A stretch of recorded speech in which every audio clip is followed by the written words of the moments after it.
강의실의 공기가 단 한마디에 얼어붙었습니다. 하버드 대학교 언어학 강의실. 전 세계에서 모인 엘리트 학생들 앞에서 한 교수가 한글을 세계 최고의 문자라고 선언한 순간이었죠. 모두가 흥미롭게 수긍하던 그때 뒤편에서 날카로운 목소리가 들려왔습니다. 교수님, 그건 사실이 아닙니다. 그 순간 수백 개의 차가운 시선이 그를 향했습니다. 자신만만했던 교수조차 예상치 못한 반박에 당황했죠. 이 이야기는 단순히 한 학생이 교수에게 반기를 든 사건이 아닙니다. 자신의 자존심과 편견을 지키기 위한 논쟁에서 시작되어 결국 한 청년의 인생을 송두리째 바꿔놓게 된 놀라운 반전의 여정입니다. 지금부터 한 청년이 작은 오해에서 출발하여 커다란 깨달음을 얻기까지의 놀라운 이야기를 소개합니다. 한국과 한글을 둘러싼 아주 특별한 이야기입니다.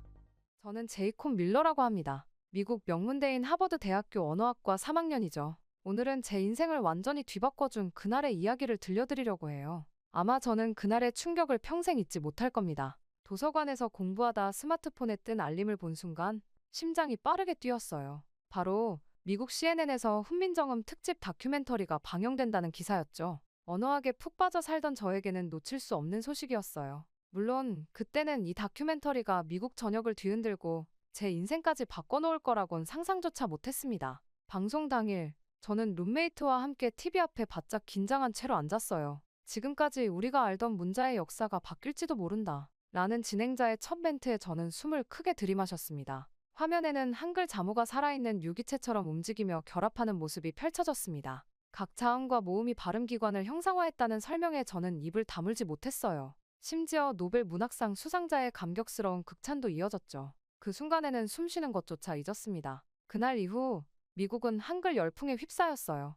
소셜미디어에서는 한글 해시태그가 상위권을 장악했고 유명인들의 한글 배우기 영상이 쏟아졌습니다. 캠퍼스 곳곳에서도 학생들이 한글을 써보는 모습을 목격할 수 있었죠. 그러다 결국 이 열풍은 수업으로도 번졌습니다. 월요일, 저는 평소보다 일찍 하버드 언어학 강의실에 도착했어요. 벌써 많은 학생들이 한글에 대해 열띤 토론을 나누고 있었죠. 공기 중에 흥분감이 감돌았습니다. 그때 파울로 교수님은 눈빛이 반짝이며 들어오셨어요. 여러분, 오늘은 요즘 핫한 세계 최고의 문자 한글에 대해 이야기해보겠습니다. 교수님의 선언의 강의실은 긴장감으로 가득 찼습니다. 그런데 뒤쪽에서 차가운 목소리가 들려왔어요. 과장된 다큐멘터리일 뿐입니다. 일본인 유학생 나카무라 타케시였습니다. 그의 목소리에는 분명한 적대감이 묻어 있었죠. 파울러 교수님은 오히려 미소를 지으셨습니다. 좋은 지적입니다. 나카무라 군. 오늘 우리는 객관적 사실을 바탕으로 한글이 정말 최고의 문자인지 살펴보려 합니다. 교수님의 침착한 목소리에 저는 등줄기로 전율이 흐르는 것을 느꼈어요.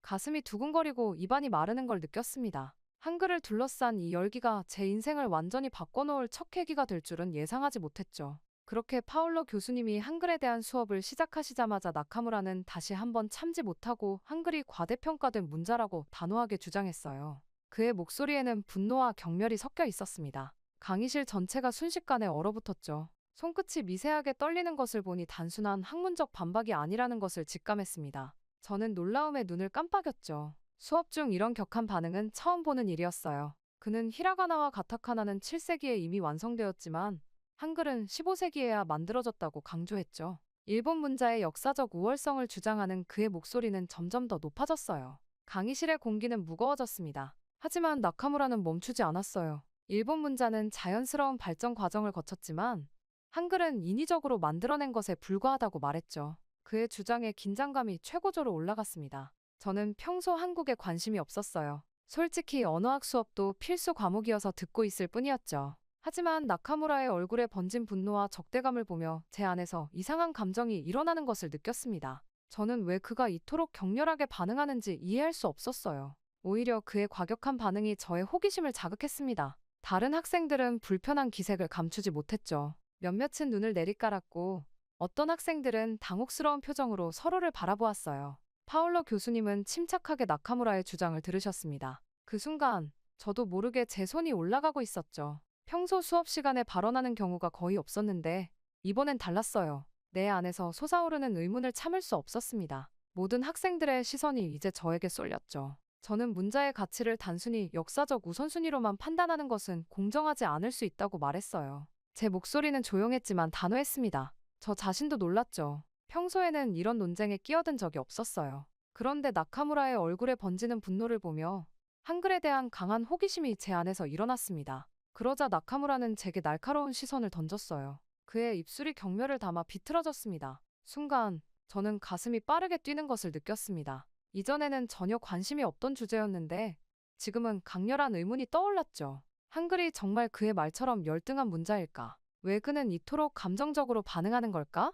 이 질문들이 제 머릿속에서 소용돌이 쳤어요. 저는 객관적인 기준으로 두 문자를 비교해봐야 한다고 제안했습니다. 제 말에 나카무라의 얼굴이 더욱 붉어졌죠. 그의 손이 책상을 꽉 움켜쥐었어요. 강의실의 긴장감이 최고조에 달했습니다. 나카무라와 저희 시선이 공중에서 마주쳤죠. 그의 눈에는 적대감과 도전이 가득했어요. 저는 이전에 느껴보지 못한 지적 호기심이 일어나는 것을 느꼈습니다. 그렇게 저는 평소 관심도 없던 한글에 대한 논쟁에 적극적으로 참여하게 되었죠. 그날 이후 나카무라의 한글에 대한 비판은 강의 내내 더욱 강렬해졌습니다. 다음 수업 시간 그는 준비해온 일본 서적들을 꺼내며 더욱 구체적인 근거로 히라가나의 우수성을 주장했어요. 그의 얼굴은 평소보다 더 긴장되어 있었고 목소리에는 감정이 실려 있었죠. 나카무라는 역사적 맥락에서도 일본 문자가 훨씬 우월하다고 주장했습니다. 한글은 단순히 서구 학자들의 과장된 평가를 받고 있을 뿐이라고 말했어요. 그의 목소리는 전보다 더 높아졌고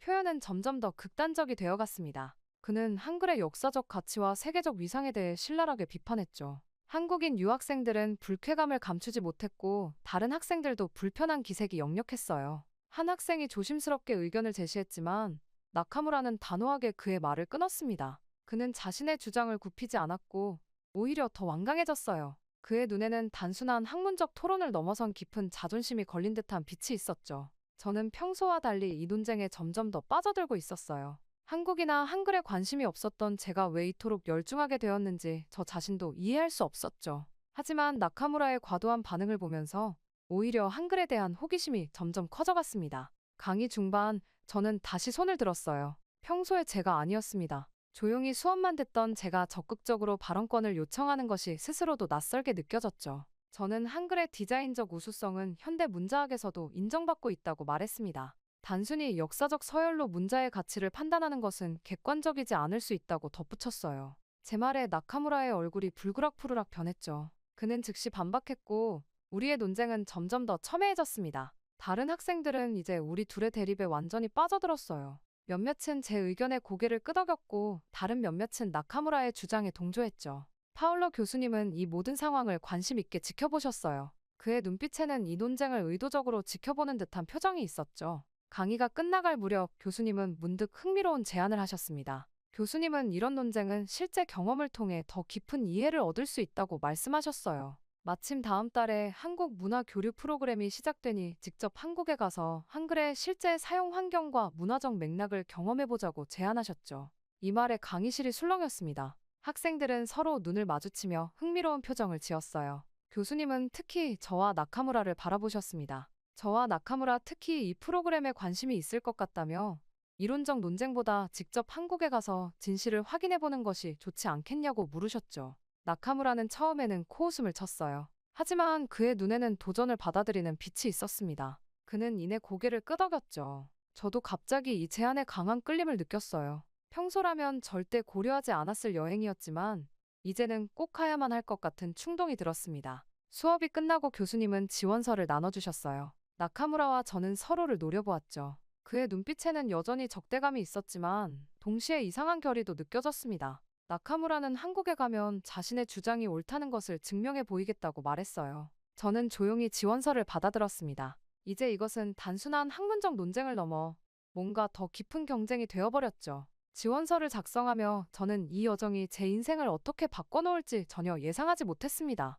그렇게 지원서를 제출하고 몇 주 후 저는 인천국제공항에 발을 디뎠습니다. 비행기에서 내려 터미널로 향하는 동안 이상한 긴장감이 몸을 감쌌어요. 솔직히 말하면 한국에 대한 특별한 기대감은 없었죠. 단지 나카무라와의 논쟁에서 비롯된 호기심과 승부욕만이 저를 이곳까지 이끌었습니다. 터미널 입구에 들어서자마자 저는 걸음을 멈췄어요. 벽면 가득 한글로 된 안내판들이 시야에 들어왔습니다. 출구, 화장실, 환전소, 택시 승강장. 모든 것이 한글로 적혀 있었고 그 아래 작은 영어 표기가 있었죠. 수업 시간에 보았던 한글이 이제 실제 환경에서 살아 숨쉬고 있었습니다. 입국 심사대로 향하는 동안 저는 계속해서 주변의 한글 표지판들을 바라보았어요. 나카무라의 비판과는 달리 한글은 의외로 시각적으로 정돈되고 체계적인 느낌을 주었죠. 각 글자가 하나의 사각형 안에 균형 있게 배치된 모습이 인상적이었습니다. 불현듯 제 안에서 작은 흥미가 솟아오르는 것을 느꼈어요. 입국 심사를 마치고 수화물을 찾은 후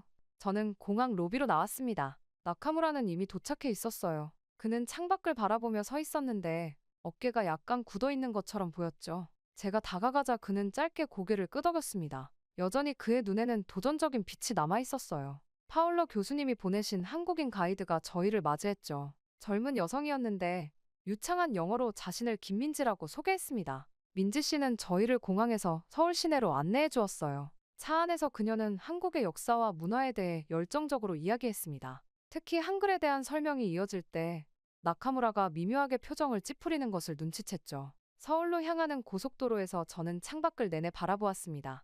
도로 위에 모든 표지판이 한글로 가득했어요. 간판, 광고판, 도로명, 온통 한글이었죠. 처음에는 낯설고 이해할 수 없는 기호들로 보였지만 점점 그 안에서 패턴이 보이기 시작했습니다. 자음과 모음의 결합 방식, 글자의 구조가 점차 눈에 들어왔어요. 차가 도심으로 들어설수록 한글의 바다는 더욱 넓어졌어요. 밤이 되자 네온사인으로 빛나는 한글 간판들이 도시를 수놓았죠. 그 모습은 제가 상상했던 것보다 훨씬 압도적이었습니다. 나카무라는 계속해서 침묵을 유지했지만 그의 눈동자가 끊임없이 주변을 살피는 것을 볼 수 있었어요. 호텔에 도착해 체크인을 마치고 방으로 향하는 길에 저는 문득 이 여행이 단순한 학술적 호기심을 넘어선 무언가가 될 것 같다는 예감이 들었죠. 엘리베이터 버튼에 적힌 한글 숫자, 방번호, 안내문까지 모든 것이 한글로 표기되어 있었습니다. 이 낯선 문자가 이토록 일상 깊숙이 자리 잡고 있다는 사실이 놀라웠어요. 첫날 밤, 저는 호텔 창문 앞에 서서 서울의 야경을 바라보았어요. 빛나는 한글 간판들이 마치 별처럼 도시를 수놓고 있었죠. 나카무라의 말이 떠올랐습니다. 정말 한글은 과대평가된 문자일까? 이곳에서는 그것이 단순한 문자를 넘어 도시의 풍경, 사람들의 일상, 문화의 일부가 되어 있었어요. 다음 날 아침, 민지 씨는 저희를 데리고 서울 시내 투어를 시작했죠. 지하철역에 들어서자 완벽하게 정돈된 한글 안내 시스템이 눈에 들어왔습니다. 강역의 이름, 노선도, 출구 안내까지 모두 체계적으로 정리되어 있었어요. 민지 씨는 자랑스럽게 서울 대중교통 시스템의 효율성에 대해 설명했습니다. 지하철 안에서 저는 주변 사람들을 관찰했어요. 젊은이들부터 노인들까지 모두가 스마트폰이나 책을 보고 있었죠. 그 화면과 페이지 위에 적힌 한글이 눈에 띄었습니다. 그들에게 한글은 특별한 것이 아닌 숨쉬는 것처럼 자연스러운 일상이었어요. 그 순간 저는 문자가 단순한 기호가 아니라 사람들의 삶과 직결된 것임을 깨달았습니다. 광화문 광장에 도착했을 때 세종대왕 동상이 저희를 맞이했어요. 민지 씨는 세종대왕과 한글 창제의 역사에 대해 설명했죠. 그녀의 목소리에는 자부심이 가득했습니다. 나카무라는 여전히 회의적인 표정이었지만 저는 점점 더 이 문자와 그 배경에 흥미를 느끼기 시작했어요. 특히 백성을 위해 문자를 만들었다는 이야기가 제 마음을 움직였습니다. 세종대왕 동상 앞에서의 경험 이후 저희의 다음 목적지는 서울 근교의 한 초등학교였습니다. 학교로 향하는 차 안에서 저는 세종대왕이 백성들을 위해 문자를 만들었다는 이야기가 계속해서 머릿속을 맴돌았어요. 정문에 도착하자 경쾌한 아이들의 웃음소리가 들려왔죠. 교장 선생님이 저희를 1학년 교실로 안내했습니다.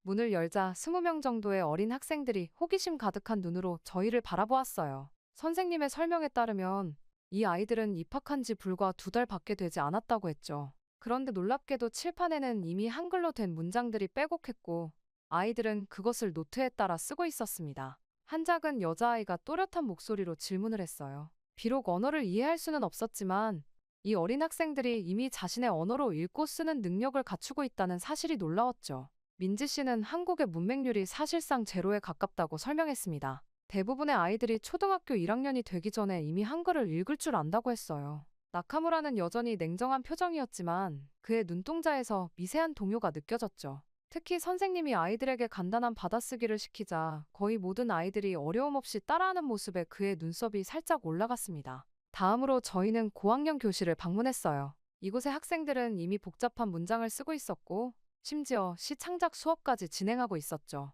선생님은 저희에게 학생들의 작품집을 보여주셨습니다. 민지 씨가 몇 편을 번역해 주었는데 그 내용의 깊이와 표현력에 저는 다시 한번 놀랐어요. 휴식 시간에 저는 학교 도서관을 둘러보았죠. 책장마다 다양한 종류의 책들이 가득했습니다. 민지 씨의 설명에 따르면 한국 학생들의 독서율은 매우 높다고 했어요. 이것 역시 한글의 접근성 덕분이라고 했습니다. 행사가 끝난 후 교장 선생님은 저희에게 한국의 교육 통계 자료를 보여주셨어요. 문맹률이 사실상 0%에 가깝다는 것, 그리고 한글은 몇 주 만에 기본을 습득할 수 있다는 사실이 놀라웠죠. 학교를 나오면서 저는 깊은 감동을 느꼈습니다. 미국에서 문해력 문제로 고군분투하는 학생들을 떠올리며 문자 체계의 차이가 이토록 큰 결과를 만들어낼 수 있다는 사실이 저를 충격에 빠뜨렸어요. 민지 씨는 한글이 얼마나 배우기 쉬운지 직접 경험해보라며 저희에게 간단한 한글 학습지를 건네주었어요. 호텔로 돌아가는 차 안에서 나카무라도 마지못해 학습지를 받아들었지만 그의 눈빛은 달라져 있었죠. 그의 완고함에 미세한 균열이 생긴 것 같았습니다. 한국 학생들의 밝은 얼굴과 자신감 넘치는 모습이 계속해서 제 머릿속에 떠올랐어요. 그날의 초등학교에서의 경험이 제 마음속에 강한 인상을 남긴 후 다음날 저희는 국립한글박물관을 방문했습니다. 건물 자체가 한글의 자음과 모음 형태를 본떠 설계되었다는 민지 씨의 말에 제 시선은 자연스럽게 건물의 구조를 살피게 되었어요. 입구에 들어서는 순간 유리 도물통에 들어오는 빛이 한글 모양의 그림자를 바닥에 들이우고 있었죠. 제 마음은 이미 어제 초등학생들의 모습에서 받은 충격으로 열려 있었습니다. 박물관에 들어서자 한글의 창제 과정이 시간순으로 전시되어 있었어요. 세종대왕의 초상화 앞에 서자 민지 씨는 조용히 세종대왕의 철학과 한글 창제 정신에 대해 설명해 주셨죠. 단순한 의사소통의 도구를 넘어 백성을 위한 깊은 사랑과 통찰이 담긴 이야기였습니다. 훈민정음 해례본의 복제품 앞에서 저는 한참을 서 있었어요. 15세기에 만들어진 이 문서가 현대 언어학의 원리를 이미 담고 있다는 사실이 경이로웠죠. 민지 씨는 세종대왕이 한글을 만들 때 성조, 자음과 모음의 발음 위치, 소리의 물리적 특성까지 체계적으로 분석했다고 설명했습니다. 이것은 단순한 글자 만들기가 아닌 과학적 접근이었어요. 특히 마음을 울린 것은 세종대왕의 애민 정신이었습니다. 그는 양반들의 반대에도 불구하고 일반 백성들이 쉽게 배울 수 있는 문자를 만들고자 했다는 이야기였죠. 민지 씨는 훈민정음 서문을 번역해 읽어주었어요. 백성을 가엾이 여겨 문자를 만든다. 는 구절이 제 가슴을 깊이 울렸습니다. 나카무라는 여전히 조용했지만 그의 표정에서 무언가 변화가 느껴졌어요. 그도 세종대왕의 철학적 깊이에 감명받은 듯했죠. 저는 문득 언어가 단순한 의사소통의 도구가 아니라 민족의 정신과 철학이 담긴 그릇이라는 것을 깨달았습니다. 관람을 계속하면서 저는 한글이 겪은 시련의 역사에 대해서도 알게 되었어요. 한글이 만들어진 후에도 오랫동안 양반 계층의 저항으로 널리 사용되지 못했고 일제강점기에는 사용이 금지되기도 했다는 사실이 충격적이었죠. 그럼에도 불구하고 한글이 살아남아 이토록 완벽한 형태로 현대에 이어져 온 것은 민족의 끈질긴 의지가 있었기 때문이라는 민지 씨의 말씀이 가슴에 와닿았습니다. 그렇게 박물관을 나선 후 민지 씨는 저희를 독립기념관으로 안내했습니다. 차 안에서 그녀는 이제 한글이 어떤 역경을 통과해 살아남았는지 더 깊이 이해할 수 있을 거라고 말했어요. 창밖으로 보이는 풍경이 도심에서 조금씩 벗어나며 제 마음속에는 한글에 대한 복잡한 감정이 자리 잡고 있었죠. 독립기념관 입구에 들어서자 거대한 태극기가 바람에 펄럭이고 있었습니다. 민지 씨는 저희를 일제강점기 전시관으로 안내했어요. 그곳에 들어서는 순간 전시된 흑백 사진들이 제 마음을 무겁게 짓눌렀죠. 일본이 한국을 식민 지배하던 시절 한글 사용이 금지되었던 역사가 고스란히 담겨 있었습니다. 민지 씨는 일제가 한글을 없애려 했던 이유를 설명했어요. 민족 정신을 약화시키고 완전한 동화를 이루기 위한 전략이었다고 했죠. 사진 속에는 한글 서적을 불태우는 장면, 한글 간판을 철거하는 모습이 담겨 있었습니다. 그 모습을 보며 저는 숨이 막히는 느낌이었어요. 나카무라의 얼굴은 굳어져 있었죠. 그는 이전과 달리 침묵 속에서 전시물을 바라보고 있었습니다. 그의 표정에서 내적 갈등이 느껴졌어요. 민지 씨는 우리의 분위기를 느꼈는지 조용히 다음 전시실로 안내했죠. 그곳에는 한글을 지키기 위해 목숨을 걸었던 사람들의 이야기가 전시되어 있었습니다. 몰래 한글 교육을 이어간 야학 교사들, 일본어 강요에 저항한 학생들, 비밀리에 한글 신문을 발행했던 언론인들의 사진과 유품이 전시되어 있었어요. 그들의 용기와 헌신이 담긴 눈빛이 제 가슴을 뜨겁게 달궜죠. 특히 인상적이었던 것은 조선어학회 사건에 관한 전시였어요. 한글 학자들이 비밀리에 한글 사전을 편찬하다가 발각되어 투옥되고 고문당한 역사였죠. 그들 중 몇몇은 감옥에서 생을 마감했지만 그럼에도 포기하지 않고 한글 연구를 이어갔다는 사실이 충격적이었습니다. 민지 씨는 한글이 살아남은 것은 이런 사람들의 희생과 열정 덕분이라고 말했어요. 그들에게 한글은 단순한 문자가 아니라 민족의 혼이자 정체성의 상징이었다고 했죠. 그 말을 들으며 저는 문자가 가진 힘에 대해 깊이 생각하게 되었습니다. 한국전쟁 시기의 전시물 앞에서 민지 씨는 전쟁 중에도 한글 교육이 계속되었다고 설명했어요. 피난민 캠프에서도 전선 근처의 임시 학교에서도 아이들은 한글을 배웠다고 했죠. 폐허 속에서도 글을 가르치는 교사와 배우는 아이들의 사진이 제 눈시울을 뜨겁게 했습니다. 전시관을 나오면서 저는 문자가 단순히 소통의 도구가 아니라 한민족의 역사와 정신을 담는 그릇임을 깊이 깨달았어요. 그것은 하버드 강의실에서는 결코 배울 수 없었던 진실이었죠. 나카무라도 말없이 깊은 생각에 잠겨 있었습니다. 그렇게 독립기념관 방문 후 저희의 한국 여정은 서서히 마무리를 향해 가고 있었습니다. 마지막 날 아침, 호텔방 창가에 서서 서울의 풍경을 바라보며 지난 며칠간의 경험을 되새겨 보았어요. 이제 제 눈에 비치는 도시의 한글 간판들은 처음 도착했을 때와는 완전히 다른 의미로 다가왔습니다. 그것은 이제 낯선 기호가 아니라 감동적인 역사와 철학이 담긴 살아있는 유산이었죠. 짐을 정리하면서 저는 책상 위에 놓인 한글 학습지를 집어들었어요. 일주일 전만 해도 관심 없던 이 문자가 이제는 저에게 특별한 의미를 갖게 되었다는 사실이 신기했습니다. 제 손가락이 자음과 모음을 따라 그리는 동안 초등학생들의 밝은 얼굴과 독립기념관에서 본 항거자들의 모습이 번갈아 떠올랐죠. 로비에서 나카무라를 만났을 때 그의 얼굴은 처음 한국에 도착했을 때와는 확연히 달라져 있었습니다. 강한 적대감과 경멸은 사라지고 대신 깊은 생각에 잠긴 듯한 차분함이 느껴졌어요. 그도 저처럼 이 여정을 통해 무언가 중요한 것을 깨달은 듯했죠. 공항으로 가는 길, 민지 씨는 저희에게 마지막 선물로 각각 한글로 이름이 새겨진 책갈피를 건네주었습니다. 투명한 책갈피 속에는 한글로 쓰인 제이콥과 나카무라의 이름이 아름답게 새겨져 있었어요. 그 순간 저는 가슴속에서 뭔가 따뜻한 감정이 솟아오르는 것을 느꼈죠. 비행기를 기다리며 공항 라운지에 앉아있을 때 나카무라가 처음으로 자발적으로 입을 열었습니다. 그는 이번 여행을 통해 많은 것을 생각하게 되었다고 조용히 말했어요. 그의 목소리에는 더 이상 적대감이 없었고 대신 진지함이 깃들어 있었죠. 저 역시 이 여정이 단순한 학술적 견학을 넘어 제 인생의 중요한 전환점이 되었음을 느꼈습니다. 영국으로 돌아가는 비행기 안에서 저는 창밖의 구름을 바라보며 이 모든 경험을 정리해 보았어요. 한글은 단순한 문자가 아니라 한 나라의 역사와 정신, 그리고 무수한 사람들의 삶과 희생이 담긴 문화적 유산이라는 것을 이제는 확실히 알게 되었죠. 저는 이 깨달음을 하버드의 학생들에게도 전하고 싶다는 생각이 들었습니다. 하버드로 돌아온 첫날, 저는 파울러 교수님을 찾아가 한국에서의 경험을 상세히 보고드렸어요. 교수님은 미소를 지으며 다음 수업에서 제 경험을 발표해보는 게 어떻겠냐고 제안하셨죠. 그 제안에 저는 기쁘게 동의했습니다.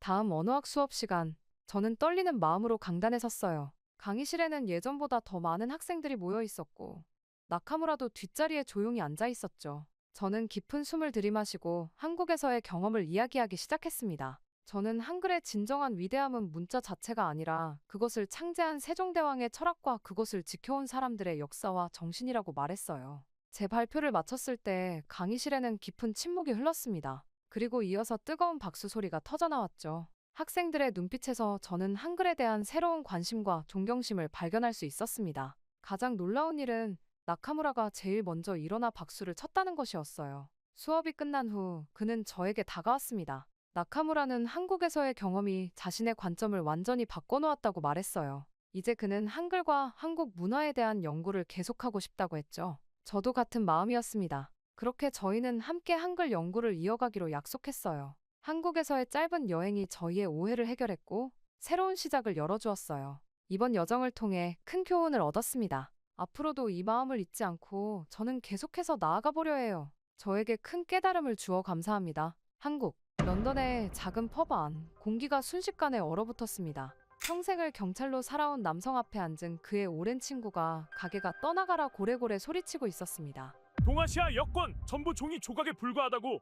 그 한마디에는 15년 전 자신의 모든 것을 앗아간 사건의 깊은 상처가 담겨 있었죠. 하지만 누구도 예상하지 못했습니다. 그토록 증오하던 나라 한국에서 자신의 아들의 운명이 걸린 중대한 사건과 마주하게 될 줄은 말이죠. 이 이야기는 한 사람의 평생에 걸친 편견이 뜻밖의 진실 앞에서 어떻게 무너졌는지에 관한 이야기입니다. 단 한 장의 여권이 가져온 놀라운 변화의 사연을 지금부터 들려드리겠습니다. 안녕하세요. 저는 마틴이라고 합니다. 영국에서 경찰로 30년을 근무하다 이제 막 은퇴한 62세의 평범한 남성이죠. 경찰 생활을 통해 다양한 사람들과 문화를 접하며 세상을 바라보는 시각이 넓어졌다고 자부할 수 있어요. 그런 경험 덕분에 저는 한국을 포함한 아시아 국가들에 대해 비교적 중립적인 시각을 갖고 있었습니다.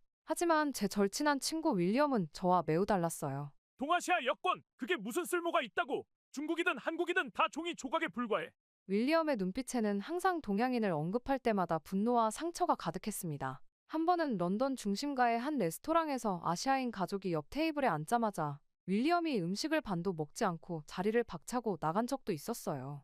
왜 그렇게까지 하냐고요? 사실 15년 전 윌리엄은 한 중국 기업과 큰 사업을 준비하고 있었습니다. 평생 모은 돈 250만 파운드를 투자했죠. 당시 그의 사업 파트너였던 중국인이 모든 서류를 위조해 윌리엄의 투자금 전부를 가지고 사라져버렸어요. 나중에 알고 보니 그 사람은 위조된 여권으로 영국에 입국한 사기꾼이었습니다. 결국 윌리엄은 그 일로 집 한 채를 팔아야 했고 30년간 일궈온 사업도 무너졌습니다. 더 고통스러웠던 것은 그의 명성이 하루아침에 사라진 것이었죠. 사람들은 그를 멍청한 노인이라고 뒤에서 수군거렸고 그의 손자마저 학교에서 놀림을 받았습니다. 윌리엄은 그 모든 것을 동아시아 여권 시스템의 문제로 돌렸습니다. 중국, 한국, 일본 등 모든 동아시아 국가들의 여권에 대한 조롱과 불신이 극에 달했습니다. 내가 잃은 것은 돈이 아니야. 윌리엄은 사기를 당한 후 말했습니다. 그의 목소리는 떨리고 있었고 눈에는 깊은 상실감이 가득했습니다. 내 딸이 대학에 갈 수 있는 기회를 빼앗겼어. 아내는 내가 모든 것을 날려버렸다며 나를 떠났지.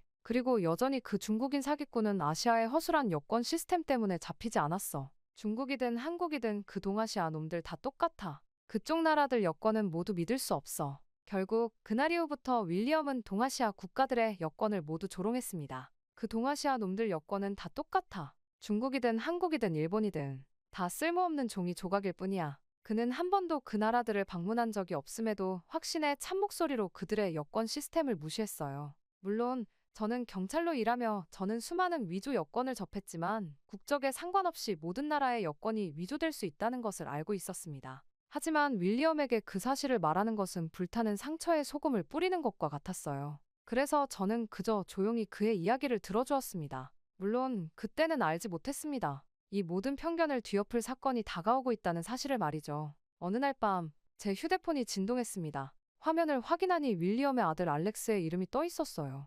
알렉스와는 그가 어릴 때부터 친분이 있었습니다. 저는 그의 대부이기도 했죠. 새벽 1시가 넘은 시간이라 뭔가 급한 일이 있나 싶어 바로 전화를 받았습니다. 마틴 삼촌, 큰일이 생겼어요. 알렉스의 목소리에는 흥분과 불안이 섞여 있었습니다. 그의 숨소리가 전화기 너머로 거칠게 들렸어요. 알렉스는 영국의 유명 공학회사에서 인공지능 연구원으로 일하고 있었습니다. 28살의 젊은 나이에 이미 업계에서 인정받는 인재였죠. 알렉스가 말하길 그가 한국에서 열리는 국제 첨단 기술 컨퍼런스의 메인 연사로 선정되었다고 했습니다. 이것은 그의 커리어에서 가장 중요한 전환점이 될 수 있는 기회였어요. 정말 축하해, 알렉스. 하지만 그게 왜 큰일이니? 제가 물었습니다. 알렉스의 음성이 잠시 떨렸습니다. 그는 아버지 윌리엄을 이 컨퍼런스에 모시고 가고 싶다고 했어요. 자신의 인생에서 가장 중요한 순간에 아버지의 응원이 절실하게 필요하다고 말했습니다. 하지만 윌리엄의 동아시아에 대한 깊은 혐오감을 알기에 그 부탁을 어떻게 해야 할지 몰라 고민하고 있었죠. 삼촌, 제발 저희 아버지가 저와 함께 한국에 가게 설득해주세요. 이건 제 인생 최대의 기회예요. 아버지가 지켜보셨으면 좋겠어요. 알렉스의 목소리에서 진심 어린 간절함이 느껴졌습니다. 결국 다음 날 아침, 저는 윌리엄에게 전화를 걸었어요. 점심을 함께 하자고 제안했죠. 우리는 윌리엄이 좋아하는 펍에서 만났습니다. 그의 얼굴은 어제보다 더 지쳐 보였어요. 밤새 잠을 설친 듯한 눈가에 다크서클이 깊었습니다. 저는 조심스럽게 알렉스의 소식을 전했습니다. 윌리엄의 표정이 순간적으로 밝아졌다가 한국이라는 단어를 듣는 순간 굳어졌어요. 그의 입꼬리가 아래로 처졌고 주름진 이마에는 땀방울이 맺혔습니다. 한국? 절대 안 돼. 윌리엄의 목소리는 단호했습니다. 하지만 그의 떨리는 손가락과 흔들리는 눈빛에서 저는 미세한 갈등을 읽을 수 있었어요. 저는 윌리엄에게 알렉스가 얼마나 이 순간을 중요하게 생각하는지 그리고 아버지의 존재가 얼마나 필요한지 설명했습니다. 윌리엄의 눈에 잠시 물기가 감돌았어요. 그는 창밖을 바라보며 깊은 한숨을 내쉬었습니다. 알렉스가 정말 나를 원하나? 윌리엄의 목소리에는 오랜 시간 억눌렸던 그리움이 묻어났습니다. 그의 손가락이 테이블 위에서 무의식적으로 움직이고 있었어요. 사실 15년 전 사건 이후 윌리엄은 알렉스와의 관계도 잃었습니다. 아들이 컴퓨터 공학을 공부하겠다고 했을 때 윌리엄은 반대했고 그 과정에서 둘 사이에 큰 균열이 생겼었거든요. 이제야 아들과의 관계를 회복할 기회를 눈앞에 두고 있었지만 그것이 그가 가장 두려워하는 장소인 한국에서 이루어져야 한다는 것이 그를 망설이게 했습니다. 윌리엄은 오랜 침묵 끝에 어렵게 고개를 끄덕였습니다. 그의 눈가에 주름이 깊게 패였고 굳게 담은 입술에서는 결심의 무게가 느껴졌어요. 알렉스를 위해서라면. 그가 말끝을 흐렸습니다. 동아시아에 대한 깊은 혐오감을 이길 만큼 아들에 대한 그의 사랑이 컸던 것 같습니다. 그렇게 윌리엄은 한국행을 수락했고 저는 그 여정에 동행하기로 했죠. 그렇게 얼마 뒤 공항으로 향하는 차 안, 윌리엄의 얼굴은 창백했습니다. 손가락으로 무릎을 계속 두드리는 모습에서 그의 불안감이 그대로 드러났어요. 저는 조용히 운전대를 잡고 있었지만 차 안에 흐르는 무거운 침묵이 마음을 짓눌렀습니다. 히드로 공항으로 향하는 도로는 어느 때보다 길게 느껴졌어요. 윌리엄은 출발 전날 밤 저에게 전화를 걸어 여행을 취소하고 싶다고 했습니다. 그의 목소리는 떨렸고 말끝마다 깊은 한숨이 흘러나왔어요. 저는 그날 밤 윌리엄의 집을 방문해 그를 설득했습니다. 알렉스를 위한 것임을, 그리고 제가 항상 곁에 있을 것임을 약속했죠. 결국 윌리엄은 여행 가방을 꾸렸지만 그의 눈빛에는 여전히 두려움이 가득했습니다. 공항에 도착해 체크인 카운터로 향하는 동안 윌리엄의 발걸음은 무거웠습니다. 등은 구부정했고 가방을 끄는 손에 힘이 들어가 있었어요. 저는 그의 어깨에 가볍게 손을 얹었습니다. 윌리엄은 잠시 멈춰서서 깊게 숨을 들이마셨고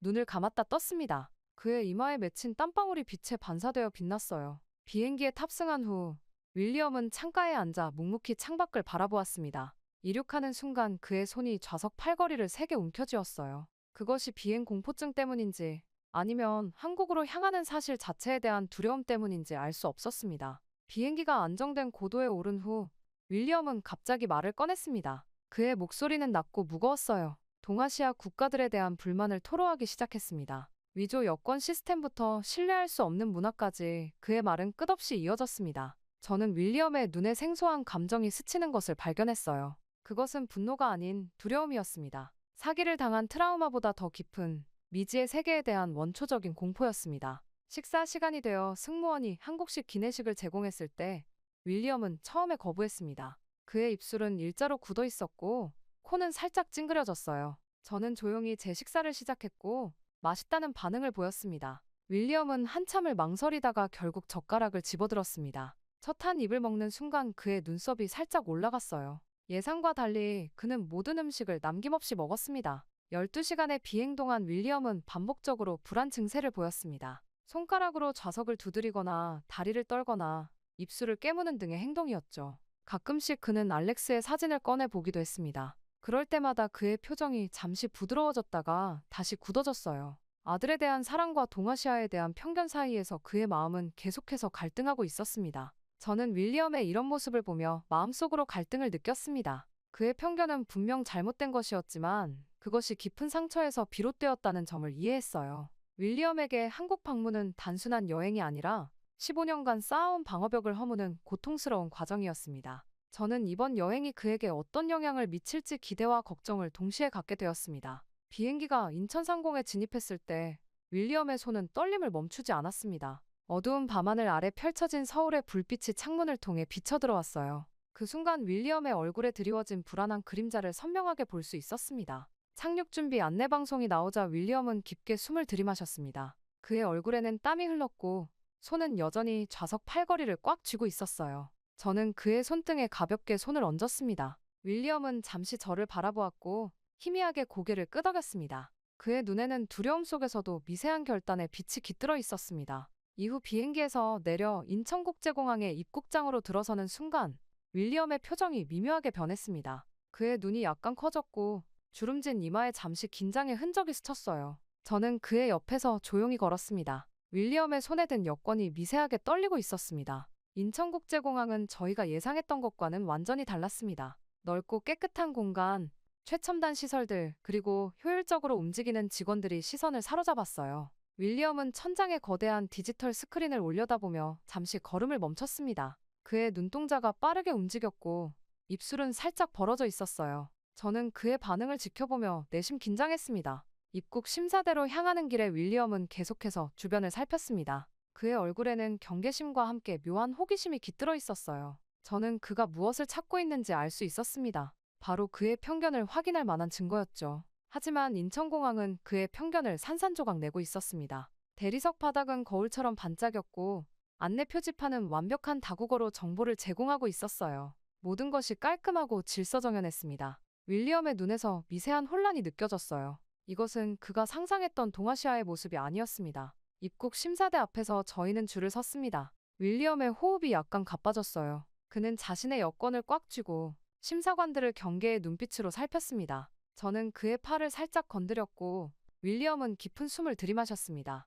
바로 그때 저희 앞쪽 심사대에서 갑작스러운 소동이 벌어졌습니다. 한 외국인 남성이 심사관과 언쟁을 벌이고 있었어요. 윌리엄은 그 광경을 집중해서 지켜보았습니다. 저도 호기심에 그 상황을 주시했죠. 심사관은 침착하게 그 외국인의 여권을 스캐너에 통과시키고 화면을 확인한 후 다른 직원들을 불렀습니다. 순식간에 2명의 보안 요원이 나타났고 그 외국인을 조용히 다른 방으로 안내했어요. 모든 과정이 빠르고 정확하게 이루어졌습니다. 다른 여행객들의 입국 절차는 전혀 지연되지 않았어요. 윌리엄의 눈이 커졌습니다. 그는 그 광경을 목격한 후 저를 바라보았어요. 그의 얼굴에는 놀라움이 역력했습니다. 저는 그 순간 윌리엄의 마음속에 무언가가 흔들리고 있음을 느꼈습니다. 저희 차례가 되었고 심사관은 윌리엄의 여권을 받아 신속하게 확인했습니다. 그의 지문과 얼굴 인식 절차도 순조롭게 진행되었어요. 윌리엄은 심사관의 정확하고 전문적인 모습에 약간 당황한 듯했습니다. A사 용지보다 작은 단말기가 순식간에 여권의 진위 여부를 판별하는 모습을 보며 윌리엄의 입이 살짝 벌어졌어요. 짐을 찾아 출구로 향하는 동안 윌리엄은 평소보다 조용했습니다. 그의 표정에서 내적 갈등이 느껴졌어요. 15년간 굳게 믿어온 편견과 눈앞에 펼쳐진 현실 사이의 괴리가 그를 혼란스럽게 만들었습니다. 출국장을 빠져나오자 알렉스가 환한 미소로 저희를 맞이했습니다. 그는 먼저 윌리엄에게 달려가 꽉 안았어요. 윌리엄은 잠시 굳었다가 천천히 팔을 들어 아들을 감싸 안았습니다. 그들의 포옹은 오랜 시간 이어졌어요. 저는 조금 떨어진 곳에서 그 장면을 지켜보며 미소 지었습니다. 알렉스는 그 후 저희를 위해 준비한 차로 안내했습니다. 차에 오르며 윌리엄은 마지막으로 공항 건물을 돌아보았어요. 그의 얼굴에는 복잡한 감정이 교차했습니다. 15년간의 편견이 단 몇 시간 만에 흔들리기 시작한 것이었습니다. 첫날 밤, 저희는 호텔 레스토랑에서 간단한 식사를 했습니다. 알렉스는 내일 있을 컨퍼런스에 대해 열정적으로 설명했어요. 윌리엄은 아들의 이야기를 들으며 조용히 미소 지었습니다. 그의 표정에서 아들에 대한 자부심이 느껴졌어요. 식사를 마치고 방으로 돌아가는 길, 윌리엄은 저에게 작은 목소리로 인천공항의 인상적인 시스템에 대해 언급했습니다. 그의 목소리에는 여전히 경계심이 남아있었지만 작은 변화가 감지되었어요. 다음 날 아침, 컨퍼런스 장소로 향하던 중 알렉스의 전화기로 긴급한 연락이 왔습니다. 컨퍼런스 주최 측에서 알렉스의 입국 서류에 문제가 있다는 연락이었어요. 그의 연구 자료와 발표 내용이 한국의 국가보안 규정에 저촉될 가능성이 있다며 발표 허가가 보류되었다는 충격적인 소식이었습니다. 컨퍼런스 센터에 도착한 후 알렉스는 주최 측 사무실로 안내되었습니다. 담당자는 알렉스의 AI 연구 자료 중 일부가 다른 나라의 국가보안법에 저촉될 가능성이 있어 검토가 필요하다고 했어요. 이것은 명백한 오해였지만 해결책을 찾지 못하면 알렉스는 발표할 수 없었습니다. 시간은 점점 흘렀고 발표 시간은 빠르게 다가왔어요. 심지어 담당자 또한 완벽한 한국인이 아니었기에 더욱더 난감한 상황이었죠. 윌리엄의 얼굴에 불안감이 깃들었습니다.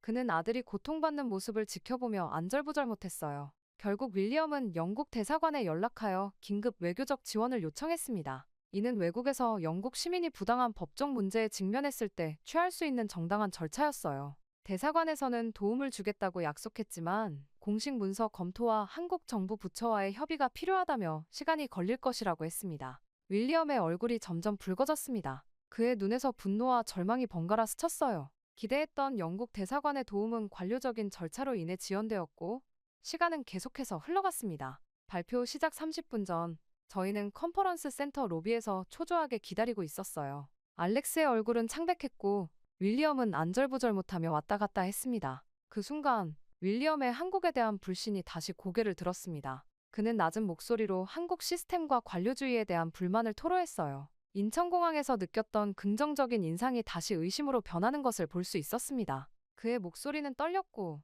얼굴은 긴장으로 일그러졌습니다. 알렉스는 발표가 예정된 홀 입구에서 초조하게 서성였습니다. 그의 손가락이 계속해서 휴대폰을 확인했고 눈에는 절망이 가득했어요. 윌리엄은 그런 아들의 모습을 지켜보며 주먹을 꽉 쥐었습니다. 그의 관자놀이에 핏줄이 돋았고 입술은 하얗게 변했어요. 발표 시작 10분 전 컨퍼런스 홀은 인원으로 가득 찼습니다. 알렉스는 여전히 출입구에서 허가를 기다리고 있었고 저와 윌리엄은 그의 곁을 지켰어요. 윌리엄의 다리는 불안하게 떨렸고 손가락은 계속해서 주머니 속 여권을 만지작거렸습니다. 바로 그때 알렉스의 한국인 동료 김지원이 급하게 달려왔습니다. 윌리엄의 눈이 그를 따라갔어요. 저는 그의 시선에서 여전히 의심과 불안을 읽을 수 있었습니다. 그러나 동시에 작은 희망의 빛도 엿보였어요. 시간은 초침 소리와 함께 느리게 흘렀습니다. 윌리엄의 이마에는 땀이 맺혔고 그의 호흡은 점점 가빠졌어요. 이제 발표 시작까지 단 5분. 저희 앞에는 최악의 시나리오가 펼쳐지려 하고 있었습니다.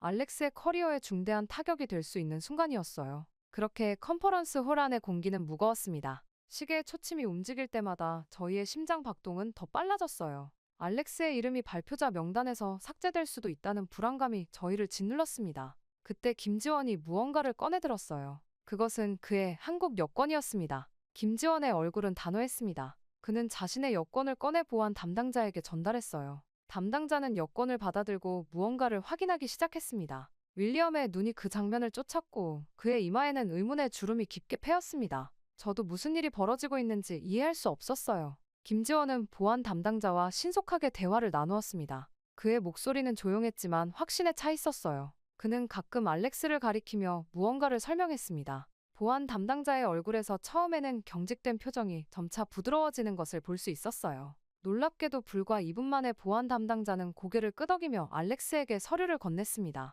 김지원의 얼굴에 미소가 번졌고 알렉스는 그를 껴안았어요. 윌리엄의 눈이 커졌습니다. 그의 입이 살짝 벌어졌고 믿기지 않는다는 표정이 역력했어요. 김지원이 저희에게 돌아와 상황을 설명했습니다. 그는 외교부에서 일하는 친구에게 연락해 문제의 원인을 파악했다고 했어요. 알렉스의 연구가 최근 개정된 국가보안법 조항과 충돌한다는 오해가 있었습니다. 김지원은 한국 여권의 외교 신분증 부분을 활용해 신속하게 확인 절차를 밟았고 문제를 해결했다고 했어요. 윌리엄의 얼굴에 충격이 번졌습니다. 그의 손이 가늘게 떨렸고 눈은 김지원의 손에 든 한국 여권을 응시했어요. 영국 대사관은 아직도 응답이 없었지만 한국 여권 하나로 모든 문제가 단 몇 분 만에 해결된 것이었습니다. 알렉스는 시간에 맞춰 무대로 올라갔습니다. 그의 걸음에는 자신감이 넘쳤고 얼굴에는 안도감과 흥분이 교차했어요. 저희는 앞줄 자리에 앉았습니다. 윌리엄의 표정은 여전히 혼란스러웠고 그의 눈동자는 불안하게 흔들렸습니다.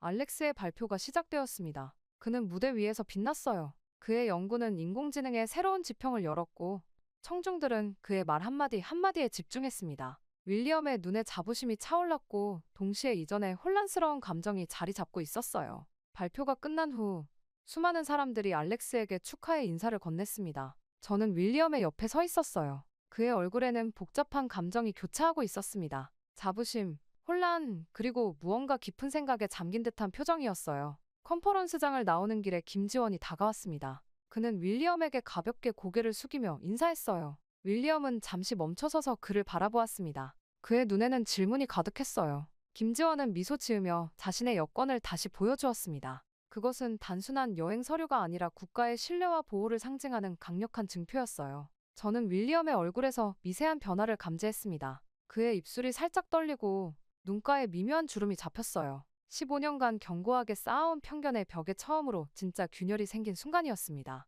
저녁 식사 자리에서 알렉스는 김지원에게 깊은 감사를 표했습니다. 김지원은 겸손하게 자신은 당연한 일을 했을 뿐이라고 말했어요. 윌리엄은 그 대화를 듣고 있었고 그의 눈에서 뭔가가 변하고 있었습니다. 그의 손가락은 테이블 위에 놓인 자신의 영국 여권을 무의식적으로 만지작거렸어요. 그날 밤 호텔 방으로 돌아가는 길에 윌리엄은 처음으로 자신의 편견에 대해 의문을 품는 말을 했습니다. 그의 목소리는 낮았고 그 안에는 혼란과 놀라움이 가득했어요. 15년간 굳게 믿어왔던 것들이 하루 만에 흔들리고 있었습니다. 호텔 로비에 들어서며 윌리엄은 주변을 둘러보았습니다. 그의 시선이 로비 한쪽에서 일어나는 광경에 멈췄어요. 한 외국인 여행자가 여권을 분실했다며 호텔 직원에게 도움을 요청하고 있었습니다. 호텔 직원은 즉시 전화를 걸어 필요한 조치를 취했고 10분도 채 지나지 않아 경찰이 도착해 상황을 처리하기 시작했어요. 윌리엄의 눈이 그 광경을 좇았습니다. 그의 표정에는 놀라움과 감동이 서려 있었어요. 그날 밤 윌리엄의 마음속에 깊은 변화가 시작되고 있었습니다. 다음 날 아침 윌리엄의 얼굴에는 어제와는 다른 표정이 깃들어 있었습니다. 그의 눈빛이 맑아졌고 주름진 이마에 긴장감이 조금 풀린 듯했어요. 저희는 알렉스의 제안으로 서울 시내 투어를 계획했습니다. 호텔 로비에서 만났을 때 윌리엄은 평소와 달리 먼저 인사를 건넸어요. 그의 목소리에는 묘한 호기심이 배어 있었습니다. 서울의 거리는 생각보다 깨끗했고 사람들은 질서정연하게 움직였습니다. 버스와 지하철은 정확한 시간에 도착했고 디지털 안내 시스템은 완벽하게 작동했어요. 윌리엄의 눈이 이 모든 것을 놓치지 않고 쫓았습니다. 그의 손에는 작은 노트가 들려 있었고 가끔씩 무언가를 적어 내려갔어요. 점심시간, 저희는 한 전통 식당에 들렀습니다. 그곳에서 뜻밖의 일이 벌어졌어요. 옆 테이블에 앉아있던 한 외국인 관광객이 갑자기 소란을 피웠습니다. 그는 자신의 지갑을 잃어버렸다며 당황하고 있었어요. 식당 직원은 즉시 경찰에 신고했고 놀랍게도 20분 만에 경찰이 지갑을 들고 나타났습니다. 지갑 안에 현금과 카드는 그대로였고 시민의 제보로 빠르게 찾을 수 있었다고 했어요. 윌리엄의 눈이 그 광경을 지켜보는 동안 크게 떠졌습니다. 그의 입가에 미소가 번졌고 눈가에는 놀라움의 주름이 패였어요. 저는 그 순간 윌리엄의 마음속에서 무언가가 더 크게 움직이고 있음을 느꼈습니다. 오후에는 남산타워를 방문했습니다. 전망대에서 내려다본 서울의 풍경은 장관이었어요. 빽빽하게 들어선 건물들 사이로 한강이 유려하게 흐르고 있었습니다. 윌리엄은 오랫동안 그 광경을 바라보았어요. 그의 눈에는 깊은 생각이 잠겨 있었습니다. 저녁에는 알렉스의 한국인 동료들과 함께 식사를 했습니다. 그들은 한국의 문화와 사회 시스템에 대해 열정적으로 이야기했어요. 특히 디지털 신분증 시스템과 여권 관리 체계에 대한 설명이 이어졌습니다. 윌리엄은 처음으로 적극적으로 질문을 던졌어요. 그의 호기심은 진심이었고 눈빛에는 새로운 이해의 빛이 깃들어 있었습니다. 식사 후 호텔로 돌아오는 길, 윌리엄은 갑자기 발걸음을 멈췄습니다. 그의 눈에는 눈물이 고여 있었어요. 저는 그가 왜 그러는지 몰라 걱정스럽게 바라보았습니다. 윌리엄은 주머니에서 자신의 영국 여권을 꺼내들었어요. 그리고 처음으로 자신의 깊은 후회와 반성의 마음을 표현했습니다. 그날 밤, 호텔 라운지에서 윌리엄은 오랜 시간 동안 자신의 편견에 대해 저에게 털어놓았습니다. 그의 목소리는 때로 떨렸고 때로는 단호했어요. 15년 동안 그를 지배했던 편견이 서서히 무너지고 있었습니다. 윌리엄의 눈에는 해방감과 함께 부끄러움도 깃들어 있었어요. 마지막 날, 공항으로 가는 길에 윌리엄은 창밖의 풍경을 놓치지 않으려는 듯 열심히 바라보았습니다. 그의 얼굴에는 평온함이 깃들어 있었고 눈빛은 맑았어요. 인천공항에 도착했을 때 윌리엄은 출국장 직원에게 진심 어린 감사 인사를 건넸습니다. 그의 얼굴에는 더 이상 경계심이 없었어요. 그렇게 영국으로 돌아온 지 일주일 후 윌리엄은 자신의 오랜 친구들을 집으로 초대했습니다. 그의 거실에는 6명의 친구들이 앉아 있었어요. 모두 윌리엄의 동아시아에 대한 부정적인 견해를 잘 알고 있는 사람들이었습니다. 윌리엄의 얼굴은 평온했고 눈빛은 전과 달리 깊고 따뜻했어요. 윌리엄은 조용히 자리에서 일어나 벽장에서 무언가를 꺼냈습니다. 그것은 한국에서 가져온 기념품들이었어요. 작은 태극기, 인천공항의 기념 엽서, 그리고 알렉스와 찍은 사진들이 테이블 위에 놓였습니다. 친구들의 눈이 커졌고 방 안에 긴장감이 감돌았어요. 윌리엄은 천천히 입을 열었습니다. 그의 목소리는 차분했지만 그 안에는 깊은 감정이 실려 있었어요. 그는 자신의 15년간의 편견과 한국에서의 경험, 그리고 그 과정에서 배운 교훈을 진솔하게 이야기했습니다. 방 안의 모든 사람들이 숨죽이며 그의 말을 들었어요. 윌리엄의 눈가에는 가끔 물기가 맺혔습니다. 특히 김지원의 한국 여권으로 문제를 해결했던 순간과 서울거리에서 목격한 시민들의 높은 의식 수준을 이야기할 때였어요. 그의 손은 가끔 떨렸고 목소리에는 진심 어린 후회와 깨달음이 담겨 있었습니다. 친구들의 표정은 놀라움에서 감동으로 바뀌어 갔습니다. 한 친구는 자신도 동아시아에 대한 비슷한 편견이 있었다며 고개를 끄덕였어요. 다른 친구는 눈물을 훔치며 윌리엄의 용기에 감탄했습니다. 이야기를 마친 후 윌리엄은 서랍에서 자신의 여권을 꺼냈습니다. 그리고 그 옆에 한국에서 선물로 받은 작은 태극기 핀을 조심스럽게 놓았어요. 그 순간 윌리엄의 눈에서 진실된 감정이 흘러넘쳤습니다. 윌리엄은 모든 친구들에게 한국의 신뢰성과 시스템의 효율성을 알리겠다고 약속했습니다. 그의 인생에서 가장 중요한 깨달음 중 하나라고 했어요. 윌리엄의 얼굴에는 더 이상 과거의 분노와 상처가 없었습니다. 대신 지혜와 평화가 깃들어 있었어요. 친구들이 돌아간 후 윌리엄은 창가에 서서 밤하늘을 바라보았습니다. 그의 손에는 알렉스에게 온 이메일이 들려 있었어요. 다음 달에 한국에서 또 다른 컨퍼런스가 열린다는 소식이었습니다. 윌리엄의 입가에 미소가 번졌고 눈빛이 반짝였어요. 윌리엄의 마음속에서 과거의 편견은 완전히 사라졌습니다. 한국에서의 짧은 여행이 그의 15년간의 상처와 오해를 치유했고 새로운 시작을 열어주었어요. 윌리엄은 조용히 창문을 닫으며 생각했습니다. 한국 여권은 단지 여행 서류가 아니라 국가가 국민에게 주는 확실한 보호와 신뢰의 상징이었습니다.